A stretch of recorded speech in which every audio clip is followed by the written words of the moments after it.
Un mundial no se construye únicamente con selecciones, estadios o goles. Detrás de la Copa del Mundo existe una completa estructura jurídica que regula competencias, resuelve conflictos y garantiza el cumplimiento de las reglas del juego. Damos el pitazo inicial. Bienvenidos a la temporada especial mundialista de ayer y hoy en La Libre. Hola a todos y todas, les saluda Mauren Salguero, conductora del podcast Ayer y Hoy en La Libre, y hoy vamos a tener una edición especial en una seguidilla de episodios muy interesantes y vamos a explicarles por qué es importante no solamente que nos escuchen, sino eventualmente también que lo puedan compartir. Porque vamos a hablar de algo que casi nunca nadie ve cuando empieza un mundial de fútbol, por ejemplo, que es todo lo que pasa detrás de la cancha. Y es que el fútbol pensaríamos que es solamente deporte, pero si ampliamos un poco más el espectro, nos damos cuenta que tiene que ver mucho con regulación, mucho con contratos, con política. También tiene que ver con tecnología, con negocios, con relaciones entre países. Bueno, es bastante amplio. Y en el centro de todo esto está la FIFA. Importante mencionar también que esta organización, con esta enorme influencia internacional, ha acaparado a lo largo de la historia muchísimo poder. ¿Y por qué ha sucedido eso? Bueno, hoy vamos a tratar de hacer un recorrido por la historia de la FIFA y entender justamente por qué es que ha adquirido ese poder y qué es lo que representa a nivel jurídico también, todos los desafíos que conlleva el fútbol. Principalmente ahora, con el tema de la inteligencia artificial, y hay un tema de fondo que es bastante interesante, ya lo llegaremos a tocar, que es el manejo de los datos. Hoy uno piensa en un jugador de fútbol como un insumo que no termina de delimitarse. Toda la información que se desprende de un solo jugador y el manejo que se le puede dar a esa información. Bueno, primero, y para presentar a nuestros invitados, les cuento que los tres son egresados de nuestra alma mater.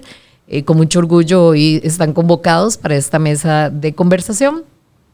Primero, Rodrigo Chávez Jiménez, él es abogado y notario público en JBC Estudio Legal, máster en Derecho Deportivo de la Universidad de Valencia y gestor deportivo. Está en el programa FIFA UCR CIES, es agente FIFA, y le damos la bienvenida. Rodrigo, muchas gracias por aceptar. No, un placer estar por acá y efectivamente dispuesto a tocar muchísimos temas de actualidad y de mucho interés. Muchísimas gracias. Bueno, Alejandro Madrigal Quesada ya nos ha acompañado en otros episodios, hoy regresa, gracias por eso.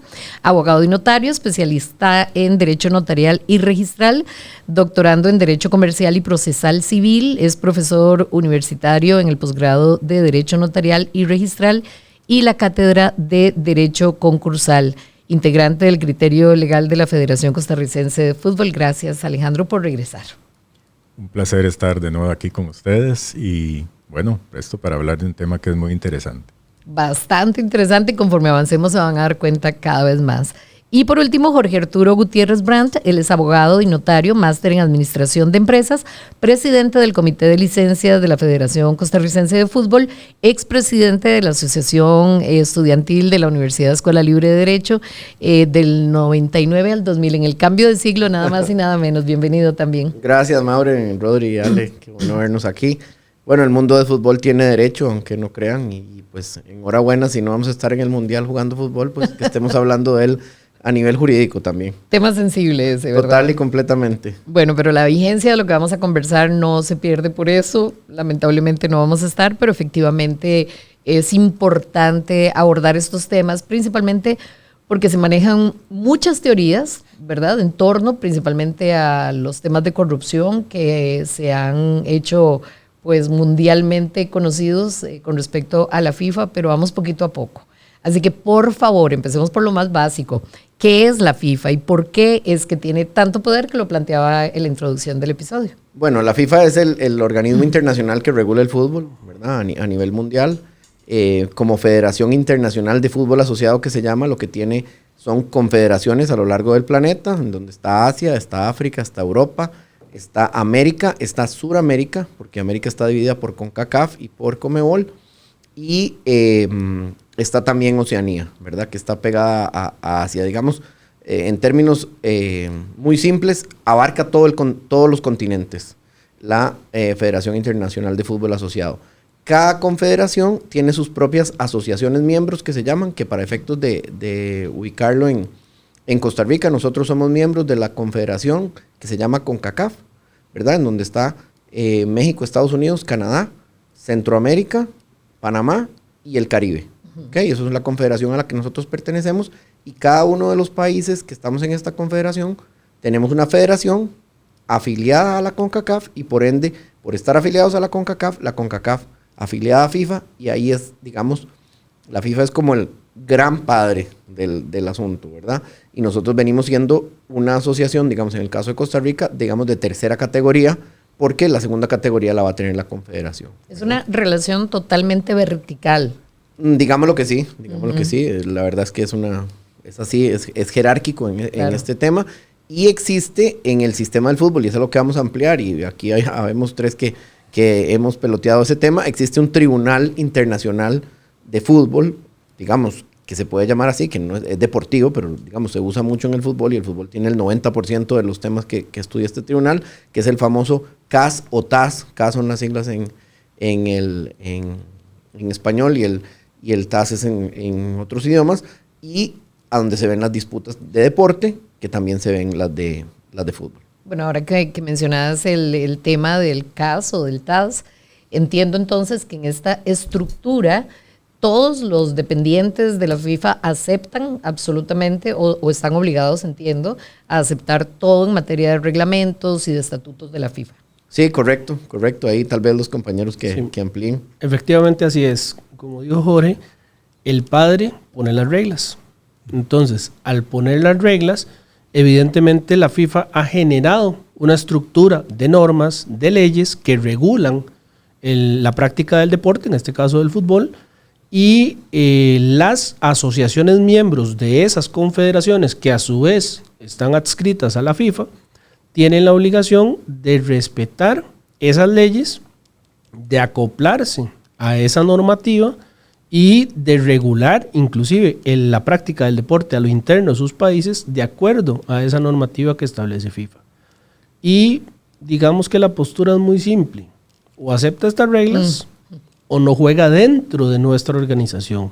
Lo que pasa es que sabemos el poderío que tiene la organización de la FIFA a nivel mundial, ¿verdad? Entonces diría yo que es o esto o nada.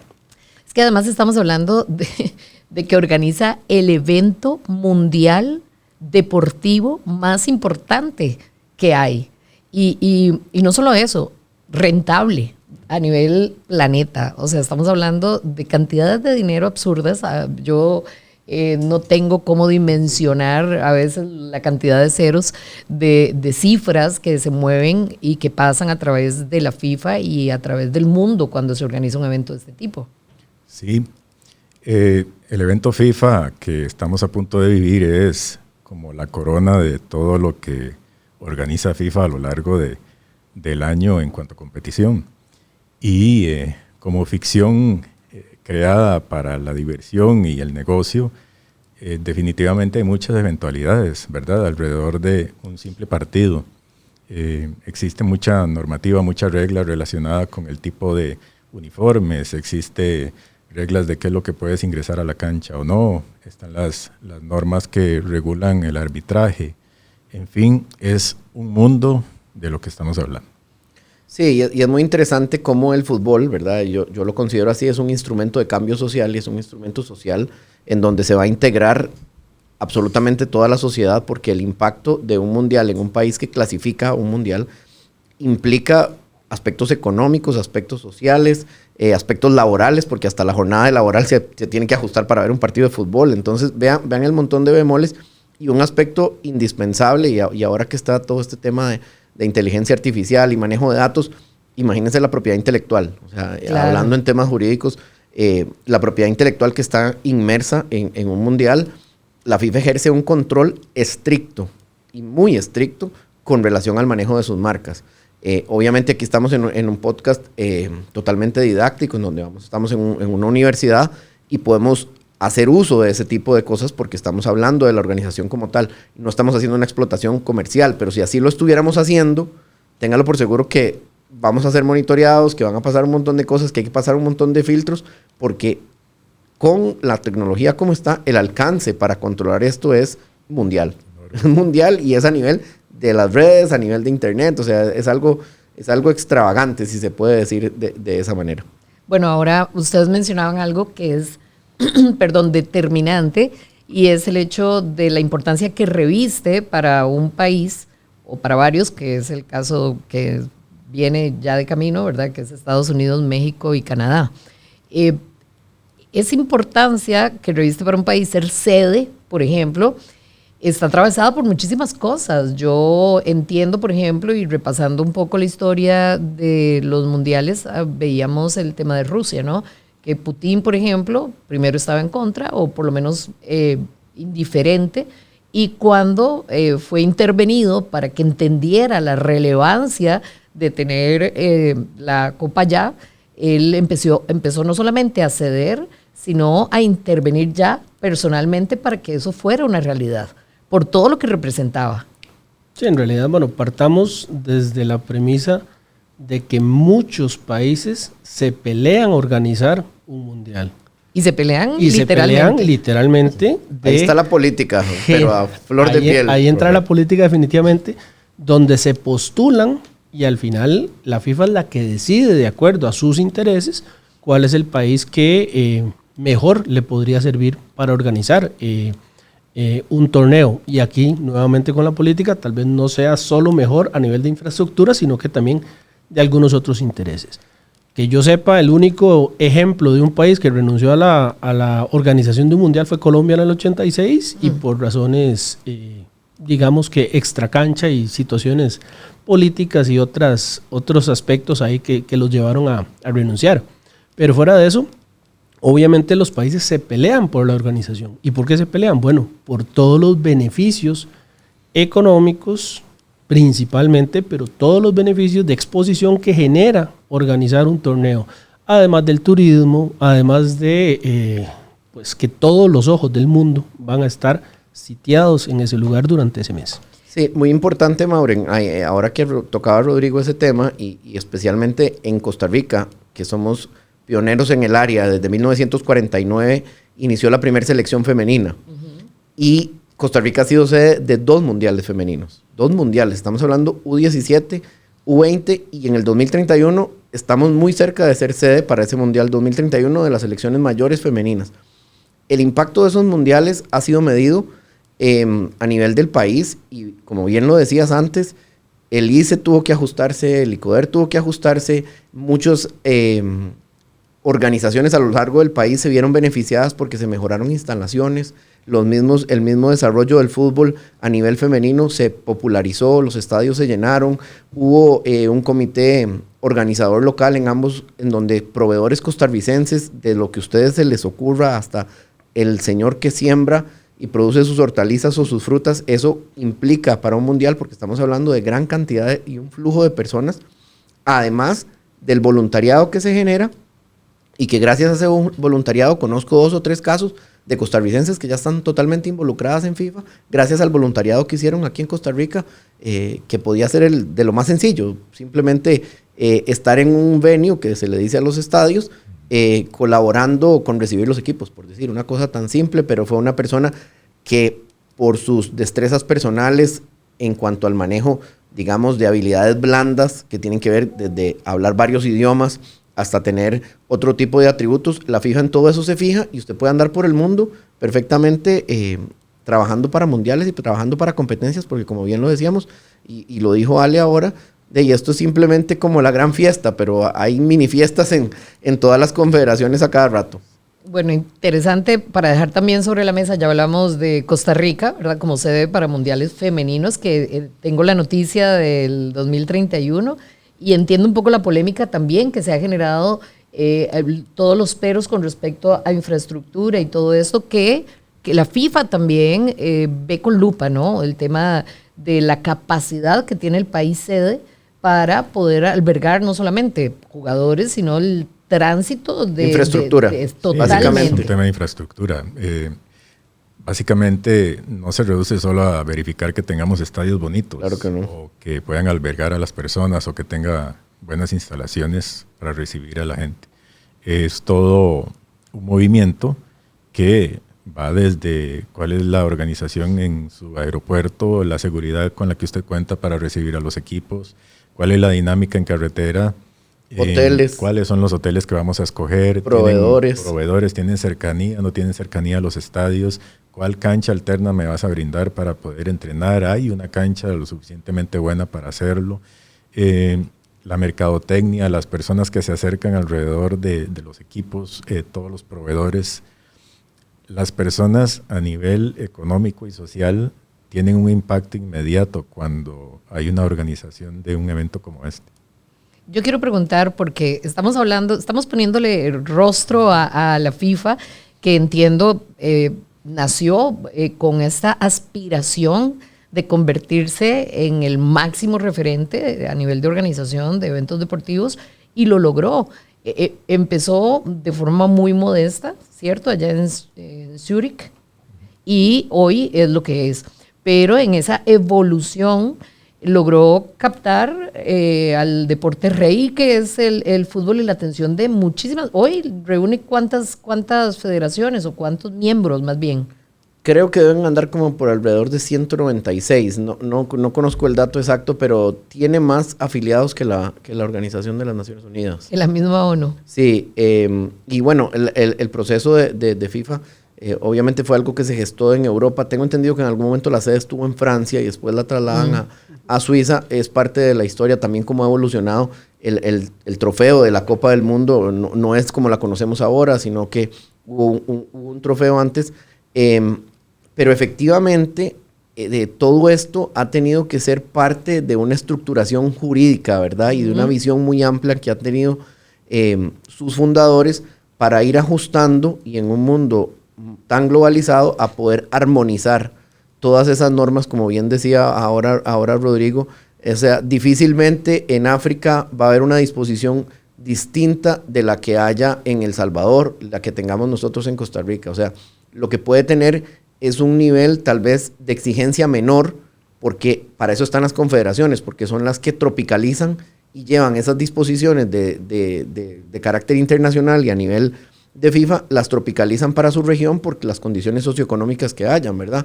O sea, no es lo mismo solicitar en un país que la iluminación llegue a X cantidad de lúmenes en un estadio, cuando sabemos que los proveedores de electricidad no están a la mano como pueden estar en países de nivel de más desarrollo. Entonces, Maureen, efectivamente, ha sido un crecer y crecer, y yo no creo que tenga esto que se vaya a detener, ¿verdad? Yo creo que esto no se va a detener, es como vamos adaptando más fans. Ya existe también un mundial y un campeonatos de eSports que tienen que ver con competencias propiamente en línea, ¿verdad? O sea, vean hasta dónde vamos, y probablemente hacemos este podcast otra vez en 4 años, cuando en el 2030 ojalá estemos clasificados para Portugal, Marruecos y Uruguay y España, y hablemos de otras cosas en donde hubo un alcance todavía mayor, ¿verdad? Ahora, vamos aterrizando en temas ya propiamente jurídicos, y hablemos de autonomía. O sea, entiendo que sí, la FIFA tiene un enorme poder y es muy estricta en cuanto a, ¿verdad?, reglamentación y todo esto, pero no está por encima de los estados. Sin embargo, lo que he leído es que la FIFA ha logrado que legislaciones locales se adapten para cumplir con todos los requisitos y puedan eventualmente gozar de el ser sede del evento. Explíquenme, por favor, si es posible que una política pública, por ejemplo, alrededor del torneo o del evento sea modificada, adaptada, aunque sea de manera temporal. Ok, para eso primero retomemos lo que dijimos originalmente. Es una organización privada la FIFA. Y la FIFA es una organización privada que cuenta con asociados que se someten, por decirlo como realmente es, o que aceptan esa normativa y esas reglas del juego. Entonces, sí ha habido digamos que un desarrollo de las normas por parte de FIFA conforme ha ido creciendo el deporte. Evidentemente no es lo mismo hablar del primer mundial de 1930 y todo lo que conllevó ese mundial a lo que tenemos hoy en día. Entonces, la FIFA como organización ha ido evolucionando también a nivel de su marco normativo, de crear leyes que regulen esa organización.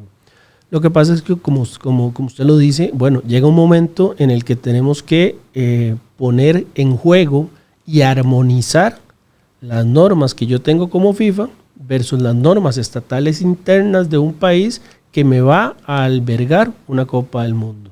Y ahí es donde más o menos ya lo introdujo Jorge hace un ratito, donde tenemos que poner de nuestra parte como nación organizadora de un torneo de estos para que se pueda llevar a cabo ese torneo respetando las leyes de FIFA, las normas de FIFA, pero a su vez, evidentemente, pues respetando nuestra normativa interna porque no podemos saltarnos, la verdad. Entonces, ese juego de armonizar es muy interesante y tenemos principalmente para el Mundial del 2017, el infantil de femenino, fue cuando se hizo esa labor de armonización de algunas normas más patente, ¿verdad? Porque era la primera vez que nos íbamos a beneficiar con organizar un torneo de esa índole. Bueno, yo les pregunto específicamente por el tema de Qatar, ¿verdad? Que causó tanta polémica. Entiendo, por ejemplo, que organizaciones internacionales de derechos humanos como Amnistía, por ejemplo, puso el grito en el cielo por el tema laboral, ¿no? O sea, lo que para Qatar implicaba desarrollar todas las condiciones idóneas para el desarrollo de la Copa, ponía en riesgo el tema de derechos humanos, principalmente en cuanto a los obreros. Por la ley que rige en esa materia en Qatar, casi que estaba de por medio el hecho de que se iban a dar una serie de abusos a este tipo de derechos. ¿Qué se hizo? ¿Cómo se concilió esto? Y estoy hablando solo de un tema, el tema laboral, pero también estaba de por medio el tema de homofobia, ¿verdad?, que reina en el país, etcétera, mil etcétera. La gente se encargó de postear en muchos espacios y hacer de esto un titular que duró mucho tiempo. Sí, bueno, dale. Sí, hay que entender que FIFA como organización no implanta culturas, no implanta legislaciones, no implanta derecho laboral, que es de lo que está hablando. Y más bien de lo que puede verse, la FIFA respeta esos entornos. Lo que sí es muy cierto es que, como lo decían los compañeros ahorita, para poder organizar un mundial, FIFA tiene sus argumentos, sus lineamientos, sus preferencias, si queremos decirlo de alguna manera, y la persona o la organización o el país que quiere matricularse con Organicemos un Mundial, pues tiene que ajustarse en tiempos, correr con construcciones,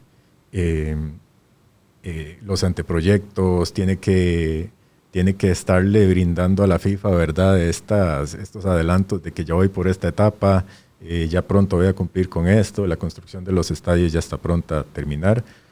Y es muy difícil, vamos a ver cómo lo digo, la FIFA no puede estar controlando el tema laboral del país propio donde se esté construyendo el estadio donde se vaya a organizar el Mundial. Pero sí recibió el reproche, ¿verdad?, de la comunidad internacional en esa materia, porque justamente esa decisión era lo que promovía, ¿no?, todos los abusos que después se expusieron. Sí, vamos a ver. Obviamente, al ingresar usted a una cultura, ¿verdad?, y en un evento de esta magnitud, es prácticamente y humanamente imposible satisfacer a todas las partes, ¿verdad? Y eso es una realidad. También está la otra parte donde la FIFA respetó que en Qatar no se vendiera licor en los estadios, por ejemplo. Y eso fue un reconocimiento a la cultura local, ¿verdad? Y entonces, pero de esa parte no se habla solo de la otra. Entonces, es muy complicado, Maureen. No habrá una posición definitiva. Nosotros aquí, bueno, al menos yo no vamos a ser defensor de uno ni de otro. Simplemente el fútbol tiene todos esos bemoles, ¿verdad? Y es parte de lo que decían ahora los compañeros, de ese país sede, o esos países sedes que asumen con su sociedad y con su gobierno el compromiso de ajustar ciertas cosas. Porque como bien lo dijo Alejandro, existen protocolos muy bien establecidos y muy bien practicados, digámoslo así, de cómo tienen que procederse con las cosas. Entonces prácticamente es un manual aquello, ¿verdad? O sea, para usted poder ser sede de un mundial tiene que cumplir con A, B, C, D, Y. Fase 1. Fase 2, vamos a hacer visitas en estas y estas fechas, tienen que tener estos y estos. O sea, es un cronograma que empieza probablemente 4 años antes o inclusive más antes. En el caso de Costa Rica, como tenemos 2 femeninos, obviamente el checklist lo tenemos bastante lleno, pero a la vez de que se llena, se empieza a exigir más porque sabe que el país lo puede lograr y porque también van en ascenso el nivel de mundial. No es lo mismo un infantil que un juvenil que ya uno mayor, ¿verdad? Estamos hablando de eso, ni tampoco la demanda en tecnología. Entonces recuerdo que para este mundial, el primero que hubo, el ancho de banda de internet que teníamos en el país, digamos, no estaba tan disponible como la FIFA en ese momento lo necesitaba para las transmisiones. Bueno, también eso implicó un beneficio para el país porque hubo que poner una banda más ancha para que las cosas pudieran fluir y bueno, y esa infraestructura quedó. Lo mismo que decía yo con respecto a los estadios. Pero también muy importante, Mauren, es que, y metiéndonos en el tema del derecho, cada competencia tiene su propio reglamento, ¿ok? Y en ese reglamento es donde todos nos llamamos igual y todos estamos en igualdad de condiciones y es una manifestación muy clara de un derecho internacional, digámoslo así. Es un derecho internacional específico, en este caso con temas de fútbol, que no viene dado por solo el reglamento de la Copa del Mundo para el día que se disputa la Copa del Mundo, sino es cómo llegan las asociaciones a poder ser parte de la Copa del Mundo y desde el reglamento mismo se habla cómo clasifican, cuántos campos tiene asignada cada confederación y todo eso se decide, como decía Rodrigo ahora antes, en un congreso en donde de FIFA, donde están representados todas las asociaciones miembros del mundo y deciden una sede y empiezan ya estos temas de negociación y de parte política que tienen que ver con los espacios que vamos a dar. Este mundial, por ejemplo, es el primer mundial que se va a jugar con 48 equipos. Eso significa un enorme cambio, ¿cierto? Sí, claro. Totalmente. Y único, ¿no? O sea, es paradigmático. Son 48 y ¿cuántos partidos se van a jugar? 104 partidos. En contraste con alrededor de 60 y algo, ¿no? En la versión anterior. Sí, correcto. Pero también ahí hay una cosa implícita que muchos costarricenses tal vez no lo tienen claro.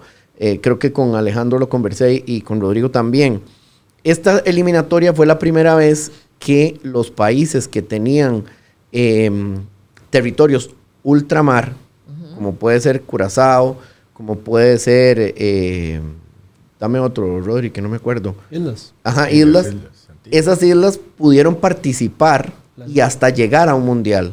Eso es un cambio significativo que hubo para esto. Entonces, las eliminatorias, contrario a creer que iban a ser un poco más sencillas, en el área de CONCACAF se volvieron más bien muy competitivas y hoy por eso es que los equipos clasificaron porque antes solo podían participar bajo la nacionalidad de su madre, digamos. Solo podían participar o con Francia o con Holanda o con Gran Bretaña o Inglaterra. En este caso, para esta eliminatoria no. Y entonces vean cómo hay un impacto también en un aspecto meramente deportivo, que fue una regulación que se cambió y que implicó que hoy haya también 48 equipos y equipos que nunca en la vida habían estado en una Copa Mundial, por ejemplo. ¿Y cuál era el pero? Porque eso me representa a mí un tema de inclusión importantísimo. Un tema de nacionalidad. Claro. Era un tema de nacionalidad y tampoco hacía mucho sentido porque, vea qué curioso, efectivamente, si eso era un territorio de ultramar francés, por ejemplo, ese jugador solo podía jugar con la selección de Francia. Pero ese territorio francés en Caribe tenía un voto en CONCACAF, ¿verdad? Entonces era una cosa que no estaba armonizada. Bueno, yo creo que ahora ya se armonizó y bueno, y enhorabuena, porque al final de cuentas la mayoría de estos jugadores, como participan de esa nacionalidad, pueden jugar en esas ligas sin ser extranjeros. Y ahí empieza toda otra regulación que podemos hacer como 10 podcasts de esto, y Rodri en eso es el experto, con temas de todo lo que tiene que ver con el estatuto del jugador y los derechos que tiene un jugador, que básicamente eso es mundial, ¿verdad, Rodri? O sea, los derechos del jugador vienen siendo mundiales. Sí, los derechos del jugador en realidad lo van a proteger en cualquier liga del mundo, básicamente. Pero como decía Jorge también, a nosotros, y obviamente tenemos la herida todavía muy fresca, Pero, por ejemplo, un país o una selección como Curazao, donde diría que el 98%, tal vez, no sé cuánto de los jugadores que están probablemente ya convocados para jugar el Mundial son nacidos en Países Bajos. Y diría que, no sé, me atrevería a afirmar que casi que el 100% juegan en ligas que no son la Liga de Curazao. No sé si tendrá una liga bien formada. Creo que es amateur. Ha de ser amateur. En Haití, por ejemplo, también se dio la misma situación. Haití, de hecho, ni siquiera pudo, por su situación política, lógicamente, ni siquiera pudo jugar un partido de eliminatoria en su país. Siempre tenían que jugar en otras sedes porque no se podía. Y todo esto es un tema reglamentario, ¿no? Entonces estamos hablando de participación. ¿Qué más se incluye dentro del reglamento que ya nos explicaste que es exclusivo para cada copa? Sí, disciplinario, por ejemplo. Ok. Todo lo que tiene que ver con sanciones. Todo lo que tiene que ver con las formas en que se apela, qué se puede apelar, qué no se puede apelar. Condiciones propias de las reglas de juego que están implementadas. Por lo general las copas del mundo se utilizan para implementar nuevas reglas en aspectos de juego, y al final todo deviene en algo jurídico porque es lo que está escrito y es un lenguaje común entre todos los participantes. Tan es así que la FIFA tiene 4 idiomas oficiales y entonces no se puede alegar que se desconoce el tema. Hay un punto muy importante, antes de darle la palabra a Alejandro, hay un punto muy importante ahí, y es que estamos hablando del reglamento de la Copa, pero estamos centrándonos en la Copa. Y realmente ese reglamento abarca los 4 años anteriores, básicamente, que son todo el proceso eliminatorio. De hecho, esto que se va a jugar ahora es la fase final de la Copa Mundial, pero la fase 1 empieza básicamente desde el momento en que se empiezan a disputar las eliminatorias, fase por fase, hasta llegar a los 48, donde desgraciadamente no estamos, que van a jugar la fase final. Pero hay un proceso, de hecho, como premio de consolación se puede decir, y desgraciadamente estamos metidos en ese momento, en este caso ahí, muchas selecciones se dice que disputan su mundial cuando juegan las eliminatorias, porque no les da para más. Entonces estamos hablando de un proceso de 4 años, un reglamento que abarca todas las fases de cómo se va a jugar las eliminatorias, de cómo se van a hacer los distintos avances de las distintas selecciones hasta llegar a las 48 que van a disputar la fase final, incluyendo, por ejemplo, en este caso, la forma en la que se disputaron los repechajes, que también fue diferente, fue algo muy particular porque además, obviamente, estábamos clasificando 48 selecciones. ¿Y qué tantas modificaciones admite el reglamento con cambio de copa? Porque si es cierto que se mantiene vigente durante todas las etapas hasta la culminación, que es lo que ya casi vamos a vivir, a partir del día siguiente se empieza a crear un nuevo reglamento para la siguiente copa. ¿Y qué tanto se modifica? Vieras que yo diría que es un proceso, pero efectivamente se modifica porque en cada mundial, lo dijiste bien al inicio, o sea, esta industria es tan grande que cada aspecto que está en ese reglamento ya está en estudio.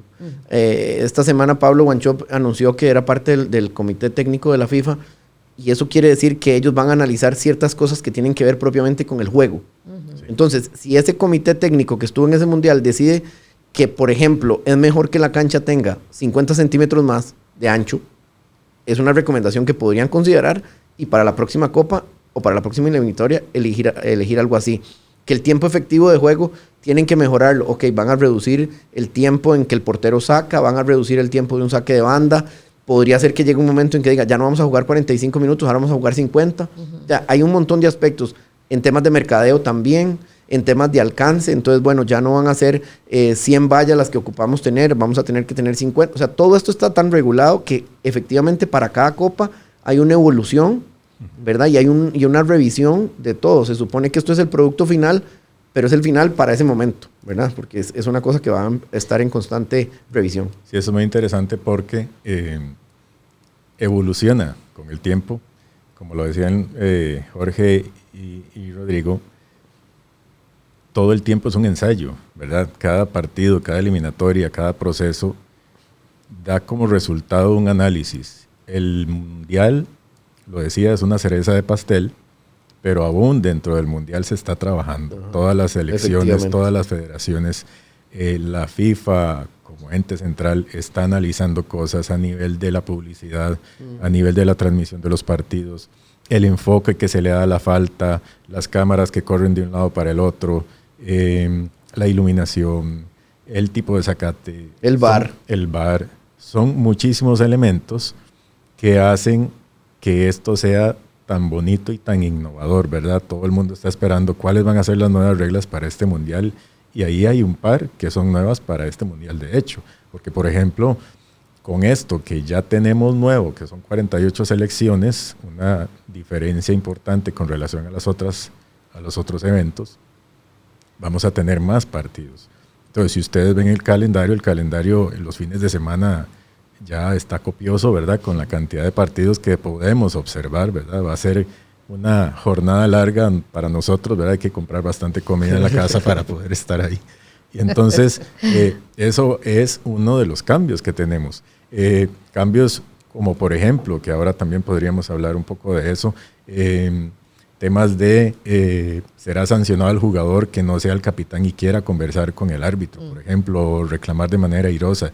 ¿Y cuántas veces no hemos visto eso a lo largo de las competiciones internacionales? FIFA estuvo observando ese comportamiento y dijo, queremos un comportamiento diferente en la cancha, vamos a colocarlo dentro del reglamento de competición para este mundial. Ahora, si nos ponemos un poquitito más detallistas con respecto a las obligaciones que tienen las selecciones y las federaciones durante un mundial, ya ustedes mencionaron en diferentes momentos un tema de compromisos mediáticos, compromisos comerciales, por supuesto aceptar la jurisdicción FIFA en toda la materia que rige el torneo, etcétera. ¿Qué más? Bueno, vamos a ver, desde la forma en que se procede, por ejemplo, en las conferencias de prensa. Digamos, las conferencias de prensa tienen una estructura bastante rígida y especialmente a cada asociación, o sea, cada federación y cada selección que clasifica, ese encargado de prensa tiene un trabajo, ustedes no saben todo lo que hace esa persona porque tiene que coordinar un montón de cosas. El back panel, por ejemplo, una cosa tan simple como puede ser el back panel. También está regulado. Está regulado los tamaños, está regulado las ubicaciones, pero eso es así y con todos es igual. La cantidad de minutos, la forma en que se colocan las cosas para esa conferencia de prensa. O sea, es infinidad, Maureen, la cantidad de cosas que hay en el tema de los traslados, por ejemplo. El tema de los traslados, en el momento que la selección tiene que estar lista, porque efectivamente hay un transporte único y exclusivo, coordinado con Policía de Tránsito del país, en donde también está implícito también a veces transportes aéreos. Entonces es un charter que tiene, o sea, es competencia de muy alto nivel, ¿verdad? Y ningún detalle queda a la deriva. Todo está dentro de la regulación y con todo se tiene que cumplir. Y más importante, ¿a qué se atienen si no lo aplican? Bueno, hay sanciones económicas. Inclusive si usted se retira del mundial, bueno, Ale estaba con esa parte, creo que hablaba de, no sé si se retiraba en una fase como de 500,000 francos suizos, una cosa así, retirarse, y ahí eso es una fiesta. Nada más antes de las consecuencias, le voy a poner 2 ejemplos para que veamos el alcance que tiene ese reglamento. El reglamento regula los partidos amistosos que puede disputar una selección clasificada al mundial antes de iniciar el mundial. No es que yo pueda simplemente decir voy a jugar X partido amistoso, no, tengo que sujetarme a lo que dice el reglamento. También el tema de cuándo debo llegar al país sede. No puede ser cualquier día. Yo tengo que, antes de tal fecha, tengo que estar ahí y tengo que registrarme en los hoteles o en las sedes oficiales. No puedo estar en otras. Entonces, vea el nivel de rigidez que tiene. Totalmente. Efectivamente. Ahora sí pasemos a la parte más drástica. Sí. Sí. Temas de reconocimiento de cancha, por ejemplo. Correcto. No llegaste a la hora que tenías que llegar para reconocer la cancha. Ya no tenés los 40, los 50 minutos que tenías para reconocer esa cancha. Va a ser menos. Un ejemplo, una multa mínima de 250,000 francos si se retira a 30 días de empezar el primer partido del Mundial. 250,000 francos. Otra multa, 500,000 francos. Retiro de más de 30 días antes del primer partido. 30 días antes del primer partido, 500,000 francos. Y si usted hace un retiro post torneo iniciado, entonces, además de las multas, hay una multa adicional, que aquí no, en la fuente que tengo no dice el cuánto, pero debe ser por lo menos el doble de esos 500,000 francos. Además de la sanción deportiva que puede haber, ¿verdad? Sanción deportiva, y básicamente lo que hacen es que le quitan el dinero que le habían dado a usted para prepararse y para llegar. Además, la FIFA les da un dinero, entonces le dicen, reembolseme eso. Estamos hablando de millones. Yo no quiero que este podcast se acabe, pero sí voy a preguntar si hay una multa directa o una sanción directa, por ejemplo, con un jugador y tiene que de manera solidaria también la selección o la federación responder. Porque recuerdo un caso de un jugador que hizo una manifestación durante un partido que fue sancionada. ¿Quién respondió en ese caso? Bueno, ahí va a basarse mucho entre las reglas que tenga la federación propiamente. El reglamento de FIFA probablemente se limite simplemente a aspectos disciplinarios y al final FIFA a quien va a sancionar es la federación. Esta es la federación, ¿verdad? Y la federación es la representante y con quien FIFA se va a entender. Ya a lo interno, ya es una cosa de cómo se definan, como lo mismo sucede en sentido contrario con los premios. O sea, de FIFA vamos a recibir X cantidad de dólares. Ok, la federación decide si a los jugadores les da X, si a su entrenador les da X, si por clasificación a cada etapa que avancen les da otro monto, ¿verdad? Eso ya es propiamente interno de cada federación. Ahora pregunto, porque ustedes mencionaron el tema de la comisión disciplinaria, ¿no? De la FIFA y todo lo que está reglamentado o normatizado a nivel disciplinario. ¿Se ha endurecido o también sufre igual cantidad de modificaciones con los años o se ha mantenido? Ahí en realidad hay que verlo de dos perspectivas. Uno que es la perspectiva de la sanción de las reglas del juego, básicamente. Por ejemplo, tarjetas amarillas, acumulación de tarjetas amarillas, que eso es lo normal. La multa por cada tarjeta, la expulsión, los partidos de suspensión que acarrea cada suspensión, cada expulsión dependiendo de la falta en la que haya incurrido el jugador. Todo eso, pues digamos que se puede mantener. Realmente creo que se mantiene bastante, o se ha mantenido bastante en el tiempo. Pero también existen otras faltas y existen otras sanciones que efectivamente principalmente pueden ser económicas para las federaciones. Y hay un comité disciplinario que es de FIFA a lo interno, que es quien va a tomar las decisiones, pero también tenemos que contar o tenemos que introducir en la figura al TAS, al Tribunal Arbitral del Deporte, que nos decía Jorge, porque funciona como una segunda instancia dentro de la competición. Y eso le paso el balón a Jorge. Sí, eso da para otro podcast, Maureen. Eso no, y créanme que lo vamos a tocar. Es sumamente estructurado y verdad, y ahí requería pues de un montón de rato, pero yo creo que en términos generales hemos abarcado, digamos, en esta ocasión los aspectos generales y que nos demos una idea de cómo el derecho está vinculado con una Copa del Mundo. Y muy vinculado, me parece muy interesante. De hecho, vamos a tratar de colgar los episodios en torno a este tema, ojalá seguidos, para que las personas puedan pasar de uno al otro, y por eso quedamos en puntos suspensivos hasta ahorita, pero sí vamos a retomar el tema del TAS, porque para mí es importante saber qué tan rápido resuelve, porque si estamos en medio de una copa, me imagino que tiene que ser bastante célere. Por fin, una justicia más pronta, más rápida, porque es necesario seguir con la Copa, ¿no? Y muchas cosas de esas se tienen que resolver en tiempo récord.